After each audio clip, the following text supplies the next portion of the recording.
Bonjour à tous, je suis ravi de vous retrouver pour une nouvelle vidéo d'un format un petit peu différent, celui que je vous proposais d'habitude. Aujourd'hui, nous allons avoir une discussion avec un trader qui s'appelle Karen Arababian, qui est scalper comme moi au carnet, et nous allons discuter de trading. Donc le plan du jour, on va tout de suite rentrer dans la discussion avec Karen, que vous connaissez sans doute. C'est quelqu'un qui est déjà, vous avez pu croiser à certaines occasions, il se présentera. Restez bien jusqu'à la fin de l'interview, puisque j'ai également un certain nombre de news à vous donner. Allez, on est parti pour l'interview croisée, c'est une discussion. À tout de suite. Bonjour Eh ben, Guillaume, salut merci, Karen. merci pour le petit interview, c'est sympa, ça fait plaisir. Eh ben, écoute, avec grand plaisir. Franchement, je suis très content de t'avoir là pour une petite discussion, interview un peu croisée, hein. C'est un peu l'idée qu'on s'est lancé de faire une interview croisée, puisque chacun va partager cette interview dans sa communauté. Donc, je voulais commencer par une petite présentation succincte. Donc, c'est plutôt moi qui t'interview, ben, je vais commencer par toi. En fait, la petite particularité, sans trop détailler pour l'instant, c'est que ben, toi, tu es trader comme moi, et plus particulièrement scalper comme moi. Donc, justement, ça va être une discussion de scalper, et je te laisse te présenter. Parfait, merci. Alors bonjour, je m'appelle Karen, j'ai 48 ans. Je me suis intéressé au trading il y a à peu près une dizaine d'années de ça et ça fait vraiment 5 6 ans où j'ai basculé complètement sur les carnets d'ordre et surtout sur un scalping sur les carnets lourds. Alors, on va revenir là-dessus. Pourquoi? Parce que bon, on a tous à peu près commencé pareil, hein, sur les CFD, sur les graphiques, sur le chartisme, etc. Et petit à petit, le mot pourquoi me titillait. En fait, je voulais comprendre le pourquoi, pour quelles raisons les bougies se forment, comment le marché évolue, quels sont les intervenants. Et en creusant petit à petit, ben, je me rends compte que ce n'est pas forcément les bougies, il y a autre chose avant. Alors, c'est là où, en disant, voilà, qu'est-ce que c'est? Ben, c'est le carnet d'ordre. C'est le carnet d'ordre c'est l'intervention des acheteurs et des vendeurs qui font bouger, qui font former les bougies. Et à partir de là, ben, j'ai cherché des formations, etc. Je me suis fait former par un mentor qui est un ancien trader à la Citadelle. Et au fur et à mesure, ben, je me suis spécialisé sur les carnets lourds parce que j'ai eu fait le day trading, le swing, un peu tout, j'ai tout testé. Et ce qui collait avec mon tempérament, c'était effectivement le scalping. Alors, il y a beaucoup de gens qui disent pourquoi le scalping? Ben, l'avantage du scalping, c'est que quand vous finissez votre journée, ben, vous fermez les écrans et c'est terminé. Vous pensez plus. En tout cas, ce qui me concerne, c'est que je fais mes quelques trades, que je sois perdant ou gagnant, ben, je ferme les écrans et c'est terminé. Je pense plus. Tandis que quand avant, à comparer avant, quand je faisais du swing, ben, même si on n'a plus devant les écrans, on a toujours les yeux rivés sur le téléphone, etc. Qu'est-ce qui fait le marché? Qu'est-ce qui se passe? Il monte, il descend. Voilà. Bon, je parle surtout par rapport à moi, et c'est pour ça que j'ai basculé plus dans le scalping. Voilà. Ok, bah pour ma part, effectivement, donc bah, bonjour, je m'appelle Guillaume. C'est un peu la même chose. J'ai commencé par le swing trading parce que je pense que c'est ce qu'on voit en premier, à mon avis, sur Internet. J'ai commencé par me former sur Internet. Alors, bon, j'ai un parcours d'ingénieur auparavant, et donc avec une petite partie formation générale en finance de marché, mais c'est pas du tout été ma spécialité. Et voilà, j'ai commencé il y a à peu près 8 ans, réellement à me former avec des formations généralistes. À l'époque, il n'y avait pas beaucoup de formateurs sur Internet, il y a 8 10 ans. Donc, voilà. Ça m'a permis effectivement de rentrer, de comprendre ce que c'était des chandeliers japonais, des choses comme ça. Et puis de fil en aiguille, j'ai aussi compris que le scalping m'intéressait plus. Parce que j'ai un tempérament plutôt de gars pressé. J'aime bien avoir le résultat tout de suite. J'aime pas trop rester sur les écrans collé pour un swing. Donc j'essaie de traiter les marchés le plus rapidement possible. Et tu as parlé des volumes, du carnet. Et effectivement, moi, j'y suis venu beaucoup plus tard que toi sur ça. Et ça a été le fruit d'une collaboration avec un fonds avec lequel je travaille, enfin, je collabore. Et en fait, dans leur stratégie, globalement, ils parlent très souvent avec des volumes. En fait, c'est toujours des choses avec des transferts Hmm. monétaires, des volumes, etc., des déplacements de flux monétaires. Donc, moi, je m'y suis intéressé au fur et à mesure. Et c'est comme ça que je suis arrivé aussi au carnet d'ordre, mais très récemment, parce qu'en fait, voilà, j'ai commencé à me former sur le carnet d'ordre il y a quelque chose comme un an. Et ma spécialité à moi, c'est plutôt le scalping sur indice. Et maintenant, effectivement, un peu plus, j'y consacre plus de temps au scalping sur le carnet. Et dans tous les cas, le carnet, maintenant, est un outil que je vais rajouter à mon trading, puisque, comme tu l'as dit, euh, le Ça volume, devient indispensable. tout Ouais, ce ouais. qui fait, voilà, c'est tout ce qui fait l'essence du prix et le chandelier japonais n'étant qu'une conséquence de ce qui se passe en amont, de ce qui se passe dans les volumes. Alors, Exact, du coup, ça exact. répond à la question qu'on s'était dit, pourquoi avons-nous choisi le scalping? Donc, on a déjà répondu aux deux premières questions. Bah, je ne sais pas s'il y en a d'autres choses à traiter comme ça spontanément, mais on peut déjà se lancer sur la question suivante. En fait, chacun, on a eu un mentor. Moi, ça a été le cas, donc plutôt à travers le fonds avec lequel je travaille, mais on a également des étudiants. Alors, je ne sais pas si tu en as eu beaucoup, toi. Je pense que ce qui va intéresser réellement les auditeurs, c'est quelles sont les caractéristiques qui font que les étudiants, certains, réussissent mieux que d'autres. Ton analyse par rapport à ça, est-ce que tu as déjà tiré quelques conclusions, ou en tout cas quelques faits marquants chez ceux qui réussissent, et quelles étaient leurs caractéristiques? Alors, moi qui trade à l'heure actuelle et qui forme aussi des élèves qui veulent se spécialiser sur le carnet, on en voit pas mal.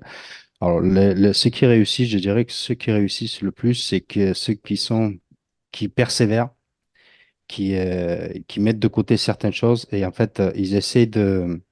Alors, juste au début, il faut savoir que le scalping est très compliqué parce que si on prend sur l'échelle des trading, le scalping étant très compliqué parce qu'on se concentre sur énormément, on voit passer énormément de chiffres, etc. Et du coup, les gens, comme c'est à la mode en ce moment, scalping, scalping, ils se disent, OK, on va faire du scalping, on va faire de l'argent facilement. Voilà. Ceux qui persévèrent, ceux qui mettent du temps à apprendre, c'est ceux qui réussissent. Bah, je prends juste un exemple. Il y a des personnes qui font des études. Même moi, j'ai fait 3 ans d'études pour être mécano poids lourd. J'ai consacré 3 ans d'études pour gagner à la fin 1 800 ou 2 000 euros. Mais en fait, il faut prendre le temps, apprendre et consacrer du temps. C'est-à-dire que le trading, c'est pas juste, on ne fait pas du trading pour gagner de l'argent. Moi, je pense que l'argent, ça vient après, mais il faut se dire que le trading, c'est métier avant tout et il faut consacrer du temps et l'apprentissage. Bien sûr qu'il y a des hauts et des bas. Bien sûr, c'est pas tout le monde qui réussit. C'est pas... Sinon, ce serait trop facile, le trading. Moi, j'ai une belle phrase qui dit, le trading, c'est le métier le plus difficile pour gagner de l'argent facile. On fait rien, on a juste à cliquer sur un bouton pour rentrer, sortir, mais savoir où cliquer, quand cliquer, tout ça, en fait, ça demande énormément d'apprentissage. Voilà, moi, je dirais, c'est bien d'être bien entouré. Et Hmm. après, si vous devez choisir, choisissez un bon mentor qui vous explique, qui a déjà un vécu et qui vous explique, vous donner des exemples, etc. Je pense que ça peut faire avancer la chose. Et une bonne communauté. Voilà, ça, voilà à peu près la différence entre les personnes qui sont pressées et la différence entre les personnes qui disent, OK, ben, je vais prendre du temps, c'est du sacrifice. Je vais consacrer du temps et je vais apprendre. Je pense que eux, ils y arriveront beaucoup plus vite et mieux. Voilà. J'aime beaucoup ta Ça, c'est réponse. mon point de vue. Je pense que Ouais. tu peux me donner le Mais tien. je partage complètement, j'aime beaucoup ta réponse et je vais du coup rebondir sur ça et enrichir un peu plus, enfin, sur ma partie en tout cas de mon expérience. Donc moi je suis d'accord avec toi, il y a la patience. Il y a beaucoup de gens un petit peu, c'est vrai, intrépides, impatients et un peu même énervés. Ils ont envie de réussir tout de suite parce que ils ont investi déjà un peu de temps, un peu d'argent aussi dans des formations. Ils ont investi un petit peu dans des challenges, des propres firmes. On va en parler un Mm. peu plus tard.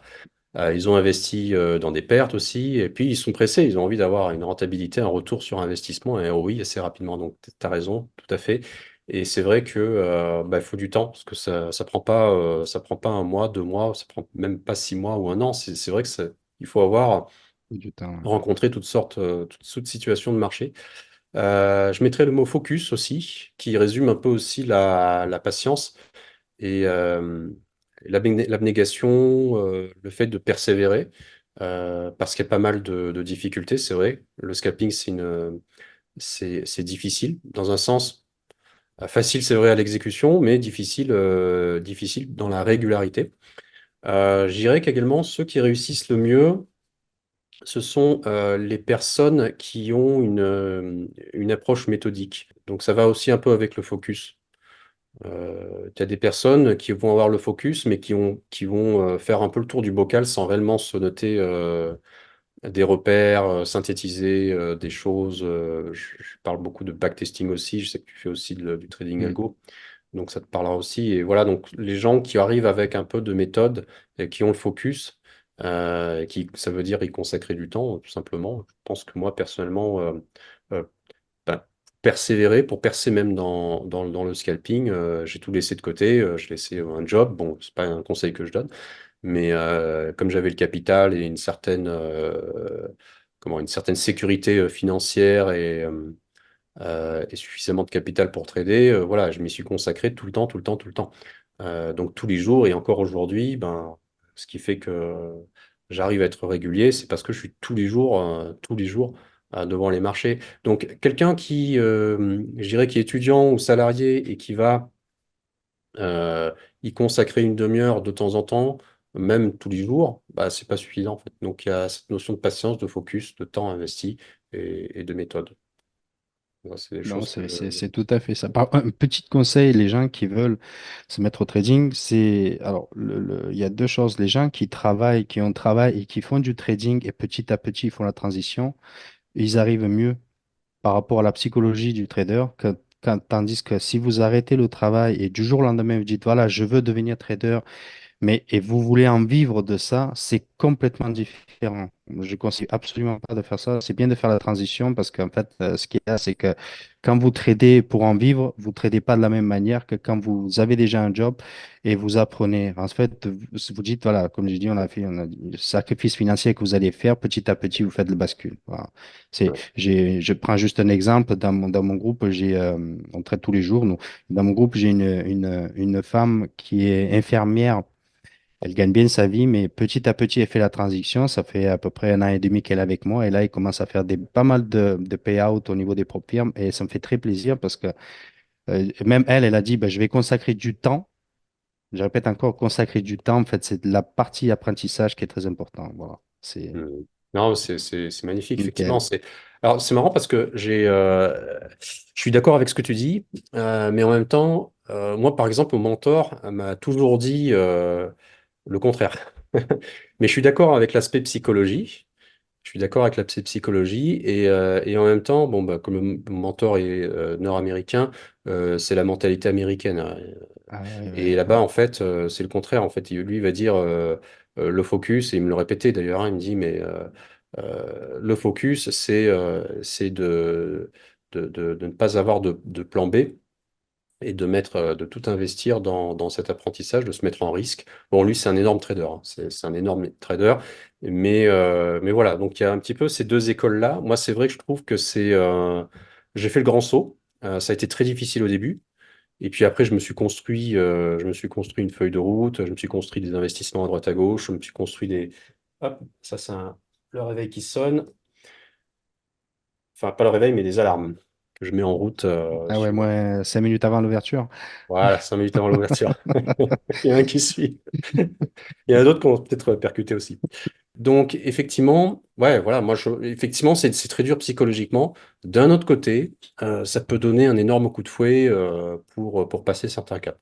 Voilà, bon, il y a les deux. Moi, je suis de l'avis de Karen, mais il y a aussi d'autres avis qui existent, dont notamment la théorie qui dit que tu dois travailler sans filet si tu veux vraiment percer et te dévouer corps et âme. Donc, je pense que voilà, il y a peut-être Oui, il y a chacun les deux. verra la vérité qu'il ressent, hein, dont il a besoin.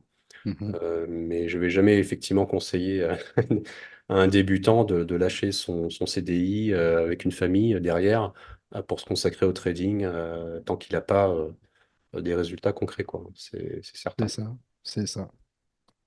Et donc, en fait, à contrario, quels sont, d'après, en fait, si, je ne sais pas si tu as des étudiants aussi qui sont un peu plus en souffrance que d'autres, est-ce que tu as pu dégager des traits de caractère ou des traits de comportement communs parmi ces étudiants-là qui semblent moins bien réussir ou réussir moins vite? Alors, c'est bizarre ce que je vais te dire, mais je pense que les femmes elles réussissent mieux que les hommes.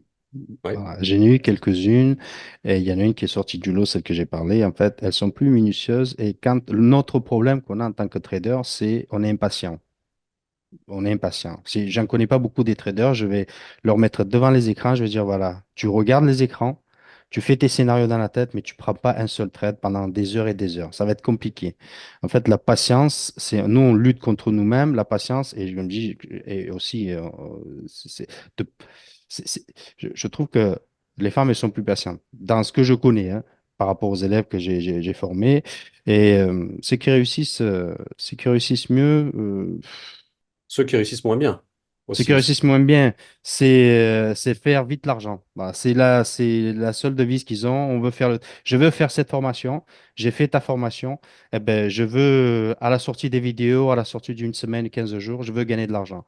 Alors, ce qui va se passer, c'est que pendant 2 jours, ben, le contexte du marché va s'y prêter avec ce qu'ils ont appris ou avec ce qu'ils connaissent plus ou moins. Eh ben, ils vont faire de l'argent, ils vont se sentir très forts, ils vont dire, ah, tu es la meilleure formation. Et au bout d'une semaine, le contexte va changer du marché et ils vont faire que du rouge.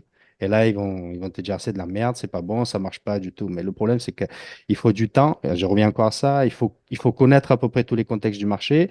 Et il faut surtout, surtout se spécialiser sur quelques instruments. Bah, ceux qui réussissent aussi, c'est que ceux qui restent sur quelques instruments et qui pratiquent tout le temps les mêmes, parce qu'après, à force, on commence à les connaître. Le gars qui va faire le Nasdaq, le Dow Jones, il va faire tous les instruments volatiles, pas volatiles, les carnets lourds, etc. Ça va être un carnage. C'est pas du tout la même manière de trader, je pense. Ouais, on en Le revient conseil que je toujours. peux donner, c'est rester, ouais, rester sur quelques instruments. Les tester, d'accord, c'est très bien, il faut les tester, voir si on comprend ou pas. Moi, tu me mets sur le Nasdaq, je ne saurais pas trader. Par contre, sur les bons, ça va, je me débrouille pas mal parce que c'est ma manière de trader et je comprends mieux. Ça fait des années que je suis sur ça et voilà. Je pense qu'il faut se spécialiser. La spécialisation, ça fait que ça peut réussir aussi. Ouais. Ouais, finalement, on retrouve un peu les traits contraires des caractéristiques pardon, qui font qu'un trader réussit. Le focus, la patience. Bon, ben, donc la patience et le fait d'être éparpillé, C'est ça. effectivement, provoque un taux d'échec supérieur à ce qu'on pourrait comparer. Je dirais aussi, donc pour ma part, il y a la notion de risque dans le trading qui est inhérente. Jamais on verra quelqu'un réussir en trading qui ne prend pas de risque. Et, euh, et mon mentor me disait, Guillaume, si tu veux boxer, il faut pas avoir peur de monter sur le ring. C'est ça. Et donc, quelque part, à un moment donné, bon, il m'a dit cette phrase parce que moi, j'avais un problème, mais je considère que j'ai encore du travail là-dessus. C'est pour scale up, pour en fait monter les tailles de position. Je traite trop petit, en tout cas, lui, étant donné que bon, il fait énormément d'argent, il a une surface financière aussi qui le permet. Mais moi, effectivement, même avec ma surface financière, je dois être capable de taper toujours, enfin, d'avoir une marge de progression pour taper plus. Or, si je regarde sur un an, sur 2023, ok, j'arrive à taper un peu plus, mais c'est pas aussi simple, c'est pas facile. Et la notion de risque, par exemple, dans le défaut de certains étudiants que je vois, c'est les gens qui souhaitent avoir un maximum de garanties pour zéro risque. Et moi, je dis, ça n'existe pas, les gars. Non. Ben, si vous voulez ça, fermez la porte, quittez la vidéo, allez-vous-en, cherchez-vous un travail rémunéré de la même façon chaque mois parce que ça n'existe pas en trading, ça n'existe pas. Et souvent, j'ai des gens, ils arrivent, ils veulent toutes les garanties. Ils veulent la garantie de la méthode. Ouais, mais non, la méthode, des fois, elle peut foirer. Il y a des jours où ça marche moins bien.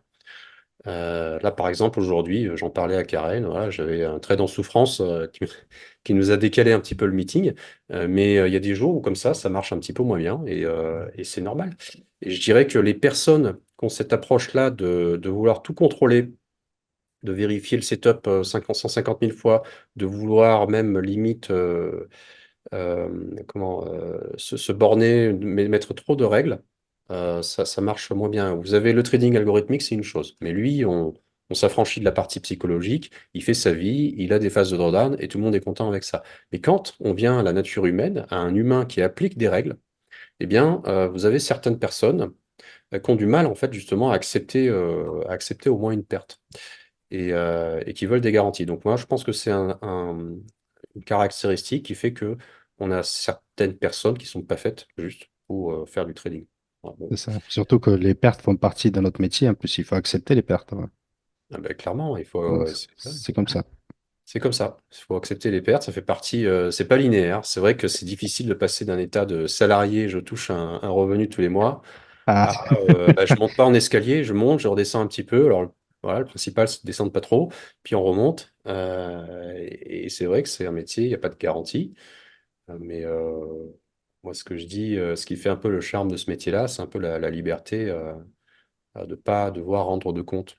Euh, bah, on n'a pas parlé de ta motivation. Je te donne la parole un peu plus, tiens. J'allais te poser la question, alors pourquoi, pourquoi avoir choisi le trading? Alors, j'ai pratiquement toujours été entrepreneur et arrivé à un moment donné, ben, j'ai voulu faire complètement quelque chose pour ne pas être dépendant des salariés, etc., changer complètement. Et c'est là où j'ai tourné sur le trading, en fait. Être libre, on va dire financièrement, parce que ça vient après, mais surtout être libre géographiquement. Et on a besoin de pas grand-chose, juste de matière grise et une connexion. Voilà. Et ça, on en revient encore à ce que j'ai dit, ça s'apprend avec le temps. Et c'est ça qui a fait que, voilà, être libre. J'ai plus envie de ni salarié, ni... Peut-être qu'avant, je gagnais mieux ma vie, mais j'étais trop stressé. Mais là, non, je trade quand j'ai envie de trader et ainsi de suite. Voilà. C'est être libre. Bien Je sûr. pense que ça n'a pas de prix. Voilà. Ah, moi, pareil, hein, quand j'ai démissionné, j'avais un bon job, je gagnais beaucoup, j'avais des perspectives. Je savais dans quelle case j'allais être dans 2 ans, 3 ans, 5 ans. Mais bah, j'étais déjà dans un comité de direction d'une grosse entreprise, donc c'était pas mal. Mais j'ai préféré lâcher le job. Et c'est vrai, le sentiment que j'ai eu quand j'ai lâché ce job-là, d'abord j'étais à 50%. Trading et 50% le job. Payé d'ailleurs 100%. J'avais super bien négocié, tu vois, en disant je rattraperai la maison. Télétravail, c'était avant le Covid, hein, évidemment. Donc le télétravail, c'était pas trop la mode. Surtout quand t'es un directeur de département, il y a quand même un minimum de présence à avoir et des réunions qui se calent le jour où tu as décidé de trader le matin, quoi. Donc ça a duré un mois. Le temps partiel, j'arrivais pas. J'étais en fait nulle part. J'étais ni en trading, ni dans mon métier. Alors, je recommande pas de faire ce que j'ai fait, c'est risqué. Mais en tout cas, le sentiment que j'ai eu quand j'ai lâché mon job, ça a été ouf, je me sens bien, la liberté. Ça a été vraiment un sentiment de délivrance. Et je me disais au début, mais le cerveau gauche, il me dit, mais attends, est-ce que tu sentiras pas plutôt une angoisse, le sang filer, quoi? Et en fait, non. Le premier truc qui m'est venu à l'esprit, et encore aujourd'hui, je le ressens nettement, c'est la liberté. Mm. J'ai plus de contraintes, j'ai plus de deadline sur des projets, j'ai plus de mails, 150 mails à répondre. Il n'y a pas l'angoisse le matin, la boule au ventre d'une réunion ou d'une présentation devant 400 personnes que je dois faire. Je faisais pas mal de trucs comme ça. Et donc, voilà, moi, ça a été ça, hein, ouais. Donc, là, Ça n'a clairement, pas c'est de la prix, ça. liberté, ouais. C'est Et ça. Et après, ça n'a pas de prix. t'as la liberté. Et après, bon, ben, pour certaines personnes, quand même, enfin, moi, c'était aussi des revenus, hein. Les revenus, j'ai fait au moins x2, x3 en moyenne depuis, avec des mois effectivement variables. Mhm. Et je m'y suis retrouvé aussi là-dessus. Super. Ah ben, c'est Et cool. c'est cool. Et tu as parlé de propres firmes, justement. Toi, qu'est-ce que tu en penses de ces propres firmes-là? Tu as parlé donc d'une étudiante.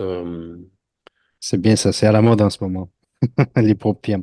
Ah, on en Alors, a pas parlé, ouais. moi je trouve que c'est bien les propres firmes parce que avant qu'il y ait les propres firmes naissent, on était ou en SIM ou en compte réel.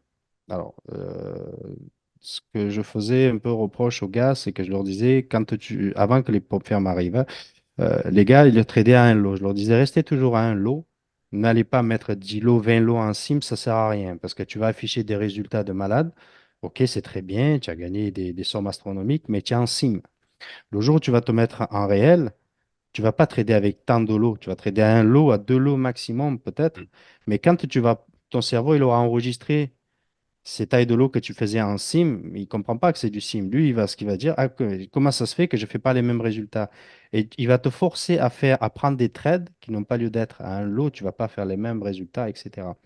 Clairement. Et par contre, l'arrivée des propres firmes, c'est bien parce que ça fait entre les deux. C'est-à-dire, tu t'entraînes en sim ou tu bascules en propre firme. L'avantage avec propre firme, alors l'avantage et les inconvénients. Il faut savoir que le business plan des propres firmes, c'est plus vous échouez, plus les gars échouent, plus ils gagnent. C'est pas grave, tu peux te servir à ça. C'est-à-dire 98% des gens, des traders qui s'inscrivent, ils échouent. Si tu arrives à passer au-dessus de ces 98%, tu vas faire des payouts. Ça veut dire que ça va, tu n'es pas si mauvais que ça. Ben, en fait, tu fais la transition. Après, si tu arrives à en vivre des payouts, ben, c'est parfait. Tu n'as pas besoin forcément de passer en réel. Mais je trouve que c'est pas mal. En fait, eux, ils se servent de ce business plan. des gens qui échouent. Et si toi, tu arrives à passer à travers les mailles du filet, ben, je peux dire que tu es pas, tu es vraiment bon, tu n'es pas mauvais. Moi, je trouve que c'est une bonne transition entre du sim et du réel. Mm. Nous, on le fait, il y a pas mal de gars dans l'équipe qui font pas mal de payout. Même moi, j'ai des comptes chez un propre firme et ça me sert d'équilibrer, ça me sert des retraits et tout. C'est pas mauvais. C'est pas mauvais. Ouais, mais moi je trouve que c'est effectivement c'est un phénomène de mode et j'apprécie beaucoup parce que autant je mettais en avant au début pour des débutants plutôt les CFD. euh, bon, c'est juste sur le capital. Je sais qu'un débutant il perd, donc autant perdre une petite somme. Et puis petit à petit, sur les futurs, ils ont mis en place les micros. Bon, ça fait déjà 2 3 ans, Mm. on commence à avoir des micros, des micros, tout ce qu'on veut, quoi, des micros DAX, des micros, etc. Donc on commençait à avoir des arguments intéressants, quoi, pour trader les futurs. Bon, après, il faut voir ce que c'est qu'un micro DAX le matin. C'est pas très Ouais. nerveux. Je pense pas qu'il y ait beaucoup de volume dessus, hein. Non, il n'y a rien. Bon, donc là, je n'étais pas encore très convaincu de recommander cette solution-là. Et puis sont venus les propres firmes. Mm. Et pour moi, ça a été, je pense que maintenant, c'est certain, les gens qui commencent, s'ils me demandent, est-ce que j'ouvre un compte là, chez, je sais pas moi, IG, un broker ou Wanda, n'importe, CFD, je leur dis, ah bah non, prends plutôt en fait une propre firme sur futur, au moins tu C'est ça, ouais. apprends à trader dans des conditions qui sont réelles. Et comme tu dis, la personne qui passe déjà un challenge, bon, bah, elle est déjà dans le haut du panier, 80%, 90%, Mm. échoue à ce test-là. Et la personne qui arrive au payout, ben, il y en a encore moins là-dedans. Donc c'est excellent, ça apprend à trader déjà les futurs. C'est du vrai trading. C'est du trading, voilà. Bon, après, c'est la simu aussi, hein, le prop trading. Mais bon, il y Bien a des petites sûr, mais différences, hein, mais au moins, on est sur des marchés centralisés, sur les marchés futurs, et on a la possibilité de faire des retraits. Voilà. voilà. C'est, Et ça marche, quoi. Voilà, ça marche. ça marche, ouais, C'est ça marche. réel. Les retraits, ça Mm, existe. C'est mm. pas une pub mensongère. En tout cas, là, chez les propres firmes, enfin, moi, Connu. j'en ai testé qu'une, hein, j'ai testé Apex. Mm. Ils sont bien, ouais. Mais voilà, dans la communauté, on a des gens qui font des retraits aussi. Et voilà, donc ça marche vraiment. Alors, par contre, j'ai juste une petite remarque. Je ne sais pas si toi, tu as, constaté cela. Donc, moi, je trade avec un compte réel et des comptes de propre firme. Et il m'arrive de trader exactement les mêmes. Ben, souvent, c'est le même actif, hein, que je vais trader. Et ce que je vois sur les carnets lourds, parce que sur un carnet léger, on ne le verra pas, les petites alertes, des notifications, hop, je coupe.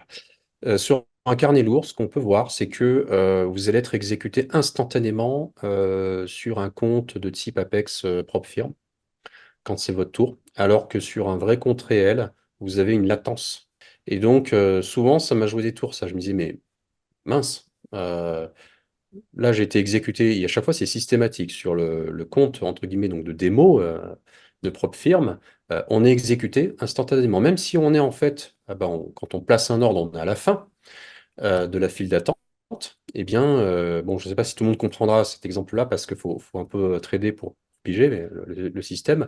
Mais le moment où vous êtes exécuté, vous l'êtes en fait instantanément parce que l'ordre n'est pas envoyé à la bourse. Vous tradez finalement de façon virtuelle C'est chez ça. une propre firme.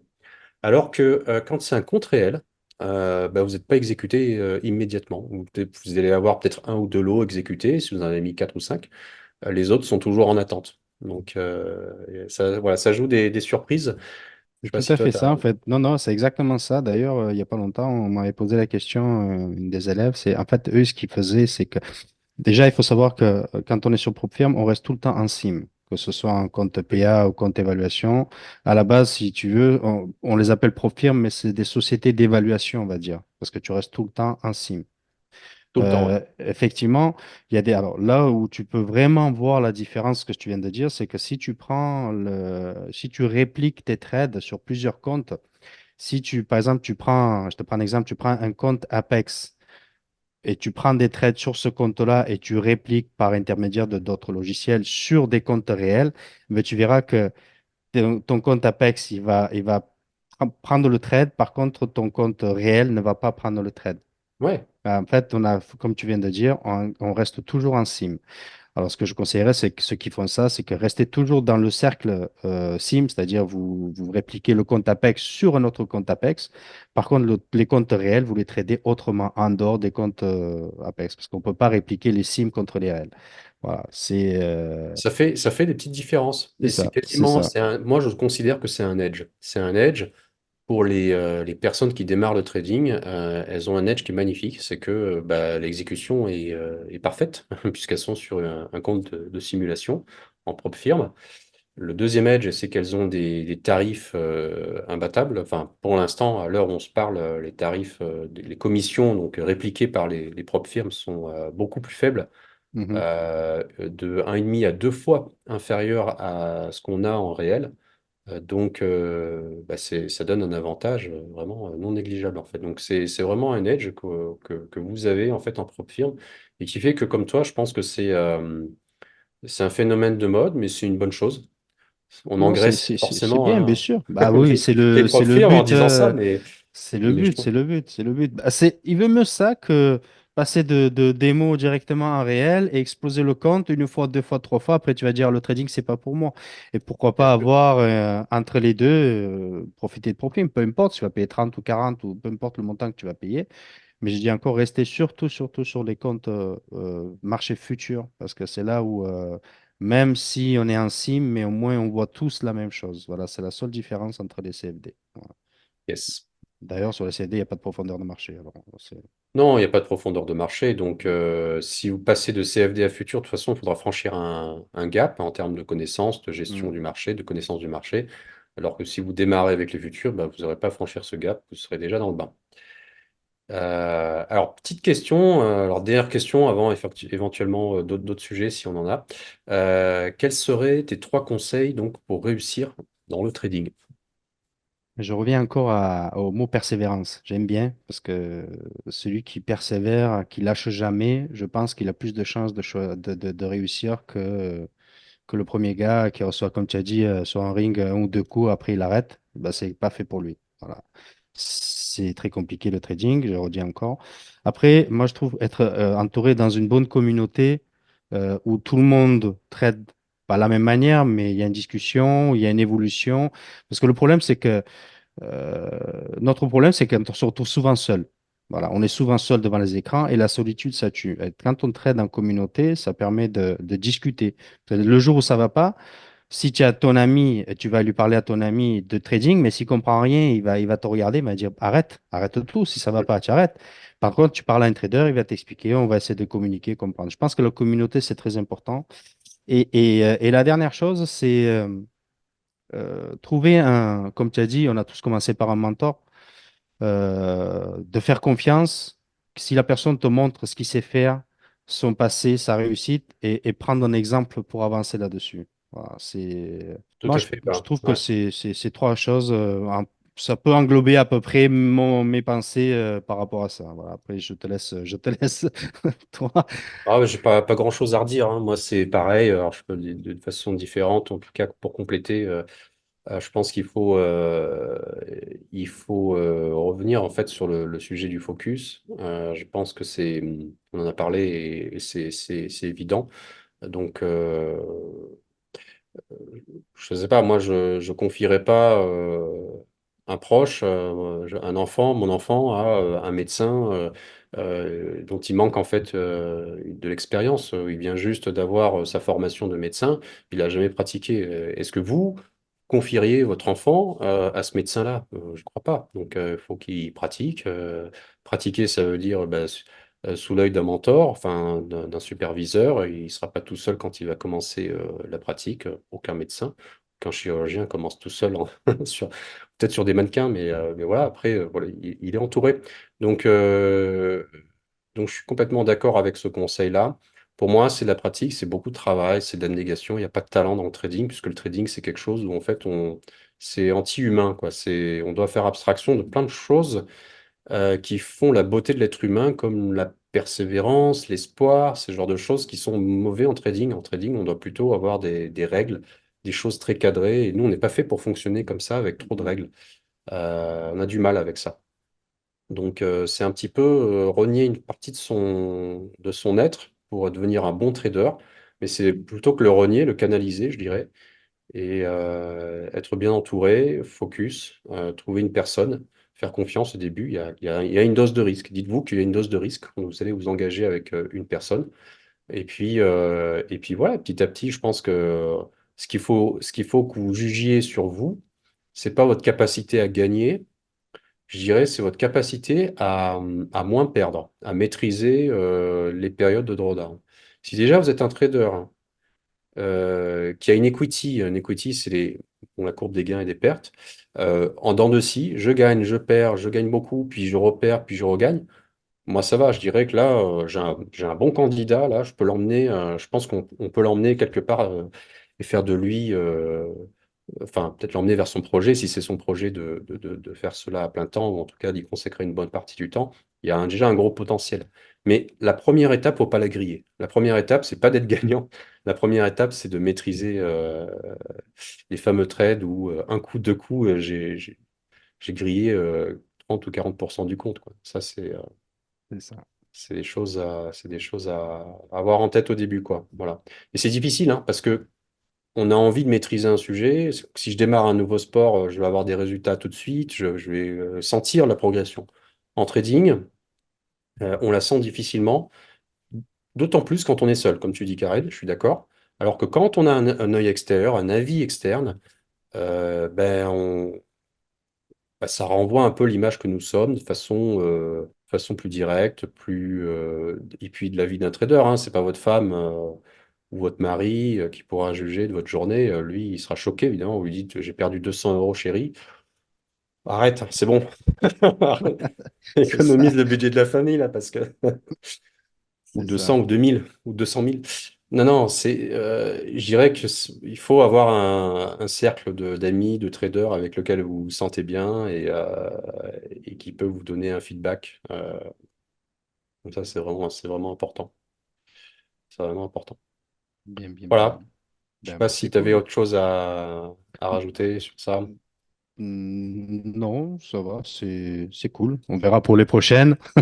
Pour les On prochaines, parlera plus, voilà, plus scalping et plus technique et on partagera plus nos manières de trader. C'est bien de partager la technique aussi bien entre sûr. nous. C'est cool. Ça, c'est avec C'est cool. plaisir.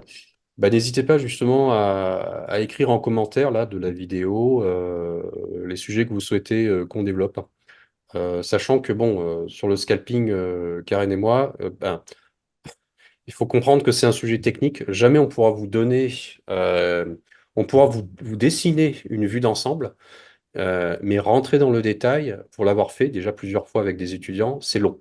C'est long parce que bah, il faut répéter dans le processus d'apprentissage, vérifier, pratiquer, revenir à la théorie, répéter. Puis ensuite, on n'est jamais le même d'un jour à l'autre, le marché est jamais le même d'un jour à l'autre, donc ça s'appelle l'expérience. Mais bon, avec plaisir, on pourra effectivement faire un format vidéo avec Karen. Là, moi, je suis très très enthousiaste à l'idée de rentrer aussi dans le détail. Et puis dites-nous, hein, plutôt scalping, plutôt trading algo aussi, puisqu'on a aussi un peu de matière à partager pour Hmm. ça. Bon, ben, c'est bien. Merci Super. beaucoup, Guillaume. Merci N'hésitez Karen. pas. Au À bientôt plaisir alors. et à bientôt. Merci. Ciao, ciao. Bye. Voilà, j'espère que l'interview vous a plu. Vous retrouverez toutes les informations à propos de Karen dans la description de la vidéo. N'hésitez pas également à lui poser des questions si besoin dans les commentaires de la vidéo. Alors en termes de news, aujourd'hui, j'ai les principales news. La principale news la plus importante, c'est que j'organise donc un séminaire de scalping juste après, le lendemain du salon de l'analyse technique, où je serai présent en tant que personne individuelle. Je n'aurai pas de stand, mais on peut organiser une rencontre le 22, le vendredi. Donc c'est un séminaire de scalping à Paris du 23 au 27 mars. Toutes les informations sont dans la description de la vidéo. C'est un séminaire où nous allons trader en live. Donc il y a une petite partie d'abord théorie pour les personnes qui ne connaissent pas le trading au carnet. Donc je l'apprends de A à Z. Donc la théorie va se faire le samedi et le dimanche. J'ai pensé à ce format-là justement pour un peu économiser les jours de congé. Donc samedi, dimanche, on fait la théorie et observation des patterns sur des enregistrements vidéo. Comme ça permettra à moi de vous expliquer l'exécution des différents patterns. Donc on mettra sur pause, on va regarder, on va faire des quiz. Et ensuite, lundi, mardi, mercredi, on trade sur les sessions européennes et américaines en live tous. Donc voilà, donc c'est un séminaire réservé à des gens qui ont déjà tradé, qui ont déjà un compte futur ou un compte de propre firme, ça peut fonctionner. Et en termes d'outils, il faut juste prévoir son propre matériel déjà, ses plateformes, donc je sais pas moi, TradingView, choisir également son flux de data, etc. Donc en termes de prérequis, si vous souhaitez connaître un petit peu les prérequis pour suivre la formation, n'hésitez pas à me contacter, je vous donne toutes ces infos, on peut se contacter, se parler, même il n'y a pas de problème, puisque de toute façon c'est un séminaire où les places sont très limitées, donc je peux parler avec tous les participants pour vérifier effectivement le niveau, vérifier l'adéquation du projet. Donc n'hésitez pas à me contacter pour cela si besoin. La deuxième nouvelle, c'est que j'ai commencé à mettre en place une trading room du matin. Alors, c'est que le matin que je peux le faire. Le soir, moi, j'ai d'autres contraintes. Il y a également une trading room avec le fonds, mais la trading room avec le fonds ne recrute pas de nouveaux traders. Donc, le trading du matin, que moi je fais de toute façon, je trade le matin, maintenant essentiellement. Donc il y a en fait un créneau, vous pouvez me rejoindre et trader avec moi, on peut trader ensemble. Et donc cette possibilité-là est déjà ouverte, donc vous pouvez me contacter si vous souhaitez avoir plus d'informations. Donc ça, ce sont les deux grandes nouvelles. Il y a également plein d'autres nouvelles qui vont arriver en fait courant de semaine prochaine, mais je ferai une vidéo à part, c'est un petit peu voilà, de la nouveauté 2024 sur ma chaîne, et d'ailleurs c'est des choses que vous ne verrez pas ailleurs, c'est des choses qui n'existent pas, donc c'est des gros projets qui vont être annoncés courant de semaine prochaine. Probablement mercredi, je pense, je ferai la vidéo. Voilà, voilà. Donc les deux grosses nouvelles, c'est le séminaire, mais manquez pas la date, 23-27 mars. Je suis assez rarement à Paris, je fais assez rarement des séminaires. C'est un séminaire fait pour des personnes qui ont déjà tradé. On va pas se parler de ce que c'est que des chandeliers japonais, c'est pas ouvert aux grands débutants, mais à des gens qui ont déjà tradé, qui connaissent pas le carnet d'ordre, parce qu'on va essentiellement trader avec le carnet d'ordre sous les yeux. Pour les autres informations, donc surtout pour les personnes qui nous rejoignent, les autres ont l'habitude, vous avez sur mon site un certain nombre de stratégies de scalping qui fonctionnent, qui sont utilisées et dont les personnes, les étudiants partagent très souvent les résultats sur notre Discord des compagnons traders, dont l'adresse du Discord est également dans la description. Je vous remercie de votre attention et d'être resté jusque-là. Je vous dis à la semaine prochaine, à mercredi prochain pour la vidéo information. Je vous souhaite en attendant un excellent week-end. Ciao!